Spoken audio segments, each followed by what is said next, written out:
Hi, fifth graders. Today we're going to use our pencil sculpture that we did last time, which is now hard and dried, to create base colors for our work. So we do want to section it off into different sections of the eraser, the metal portion, the design, our graphic design, and then our wooden part and the lead at the top. So that is step one, is kind of breaking it down into different sections. Your first thing to note is that if you're going for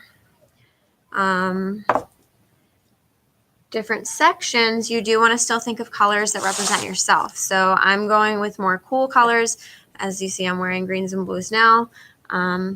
We are representing our own personal personality through this work. So I'm going to utilize blue for my eraser. Remember that this isn't just a traditional pencil, but we're representing ourselves. So I'm going to use my color, whatever that may be, and start by doing a base color. Now, it's harder than it looks to paint in this texture because it is a really rough area. So get lots of paint on your brush and then surround your part with a base color, which means filling it up with one main color. So this is step one. Really just slather up the paint on your brush and then make sure you're filling in all the white spaces. The second thing you're going to do is find the metal portion. I'm going to rinse my brush between colors.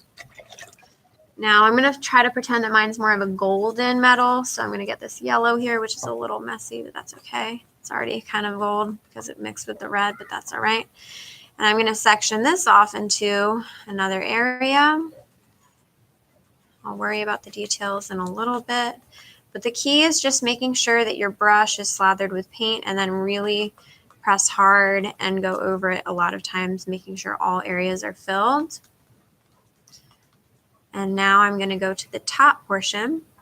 I'm going to rinse my brush between colors. I'm going to find my wooden texture color, which could be a peach, it could be brown. And I'm going to start filling that up. You could try to actually create a wooden texture on there, but again, we are just starting with base colors today first. So I'm really just moving quickly to fill in these areas. This should happen more quickly because this is a time when you can really just fill it up. You're not thinking about your details yet, which is really what we want to spend more time on.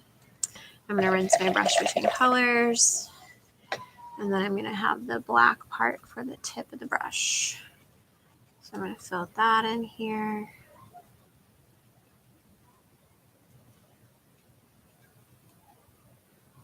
All right. So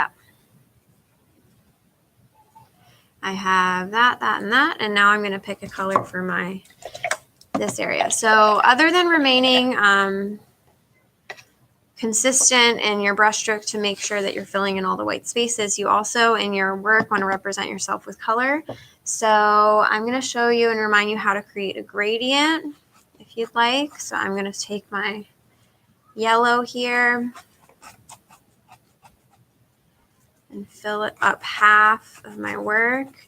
This part should be consistent no matter what you're doing. So if you're creating a pattern on it, you want to make sure it fills up the whole thing. If you're creating a gradient, you want to make sure it fills up the whole thing in a consistent way, kind of like a graphic design would. Now, water on your brush will help because it'll kind of filter through the holes. I'm going to now get some of this green on my brush, or blue, make green. I'm going to get a lot of water on my brush now so that I can fill it up more easily and spread it more easily, kind of like watercolor. Turn it as I go. I'll probably speed over this part so you have more time to do this, but when the colors are meeting in the center here, I'm going to rub my brush over the two so that they meet. Now, if it's not blending yet, then I can rinse my brush between colors, get my other color that I was trying to blend it into, and sweep it over the whole area. It is a really rough surface though. Now, when you think of how you're representing yourself, you can now move to a smaller brush to get into more of your details and also get any empty spaces that you have missed.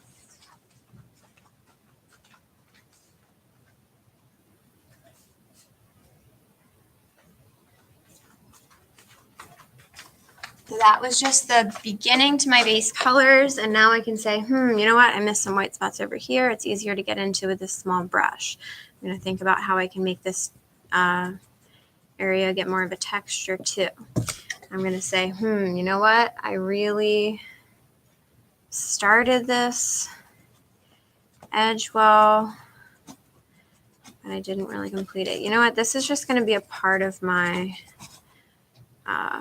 area here now for now. Now be careful of doing what I just did. I just got some black on it, but you know what? That black might just be my metal part now. So sometimes mistakes are surprises in disguise. So I'm just doing a thin black metal part here. If we have time for it, or if you earn it, I'll have tin foil for you to wrap around this area for your metal portion. If not, you do want to have a painted area for that part just in case as well. So that's why I have the black there.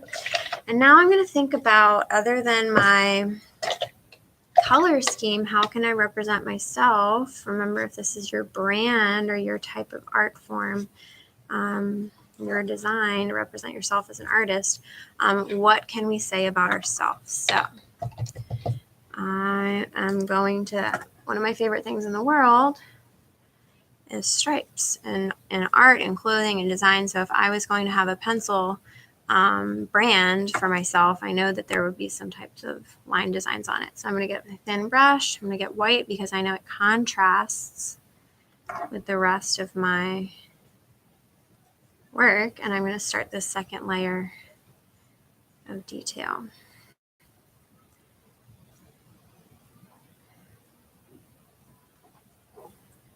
With my pattern.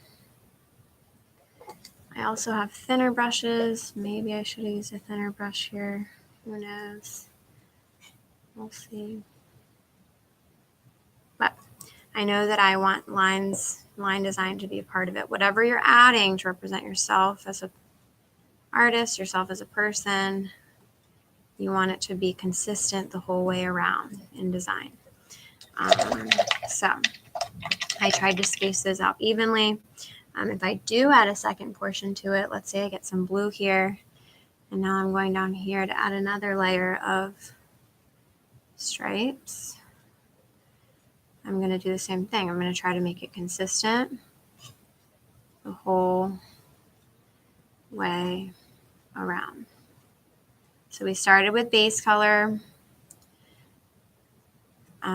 Then we sectioned off the wooden part, the eraser, the wrapper design, and now we are getting into line design or details.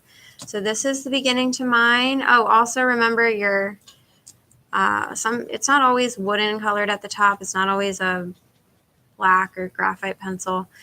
So maybe my pencil tip has a design too. They also have multicolored pencils up here. So maybe that's an area where you create something else unique about you. Maybe this is a purple lead. Who knows? Be creative. Think about color composition, contrast as you're working, layers, getting into those details towards the end here. So I'm just layering up this purple to add another detail. And that's the beginning to my pencil painting.